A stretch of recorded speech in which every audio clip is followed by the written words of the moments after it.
آج کل جو مسئلہ اٹھا ہوا ہے وہ نقاب پر تو نہیں، حجاب پر بھی آ گیا، کیونکہ پہلے ہم نے صلح کر لی تھی، اور آج بھی کیا ہے، دشمنان اسلام نے دوسرے کنڈیشن پر جو صلح کیے ہوئے ہیں اس کو بھی مار کھانے کے لیے تیار بیٹھے ہوئے ہیں۔ کہتے ہیں کہ یہ حجاب بھی کیوں، اس کو بھی نکالو، اسکارف بھی کیوں، اس کو بھی نکالو۔ پہلی یہ غلطی ہو چکی ہے، اب یہ دوسری کیوں؟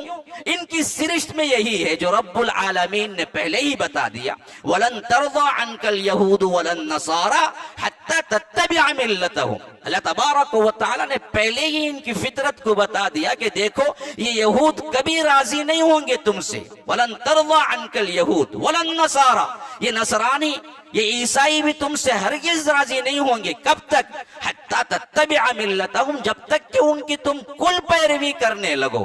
یہ ذرا ذرا پیروی سے نہیں مانیں گے۔ ارے نیو ایئر میں ہیپی نیو ایئر کہنے میں کیا ہوتا مولوی صاحب، لیکن میرا دوست میرا پڑوسی تو خوش ہوتا، یہیں سے ابتدا ہوگی، اور آگے جاؤ اور آگے جاؤ۔ کرسمس میں کیک کاٹ دینے سے کیا ہوتا مولوی صاحب، تھوڑا خوش تو ہو جاتا پڑوسی، اور آگے جاؤ اور آگے جاؤ۔ کبھی کبھار ان کے ساتھ کیا ہے، لبرل قسم کے مسلمان اتوار میں چرچ کو جا کے آ گئے تو بھی کیا ہوتا مولوی صاحب، ہمارا پڑوسی تو خوش ہوتا، اور آگے جاؤ اور آگے جاؤ۔ کبھی ان کو خوش کرنے کے لیے صلیب بھی ڈال دیں گے ہم اپنے گلے میں، کیا ہوتا مولوی صاحب، اس سے کوئی فرق تو نہیں پڑتا، میرا تو کیا ہے ایمان اللہ پر بہت زیادہ ہے۔ تو یہاں تک کہ وہ پوری اتباع کرنے لگ جائیں، یہاں تک وہ راضی تم سے نہیں ہوں گے، یہ رب العالمین کا فرمان ہے۔ اور اسی حیثیت سے مشرکین کو بھی رکھ لیجئے، مشرکین جو بھی ہیں وہ یہی مرحلہ ہے، کیونکہ یہ تینوں دشمن ہیں، تینوں دشمنان اسلام میں سے ہیں۔ تو جو ہم سمجھتے ہیں کہ 10% پیروی 20% پیروی سے کیا ہے ہم ان کو راضی رکھیں گے، تو اللہ کہتا ہے کہ نہیں، وہ 100% پیروی پر ہی راضی ہوں گے۔ وَلَن تَرْضَى عَنْكَ الْيَهُودُ وَلَا النَّصَارَى حَتَّى تَتَّبِعَ مِلَّتَهُمْ۔ تو ہونا کیا چاہیے، پہلے اسٹیپ پر ہی تم کہو قُلْ إِنَّ هُدَى اللَّهِ هُوَ الْهُدَى۔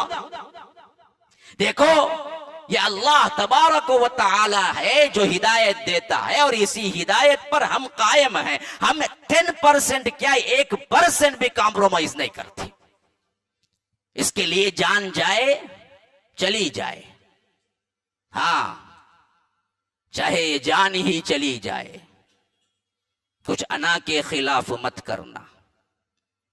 یہ جو جان ہے نا، یہ بھی اسلام کی راہ میں جائے، لیکن کمپرومائز نہیں ہوگا، کیونکہ یہ حکم الہی ہے، یہ حکم انسانیت نہیں ہے۔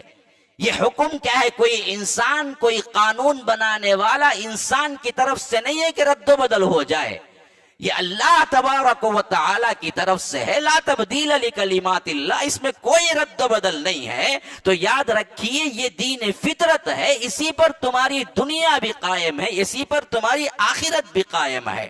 السلام علیکم ورحمۃ اللہ وبرکاتہ۔ احباب کرام، الحمدللہ مسجد السلام کی تکمیل اپنے آخری مراحل میں ہے۔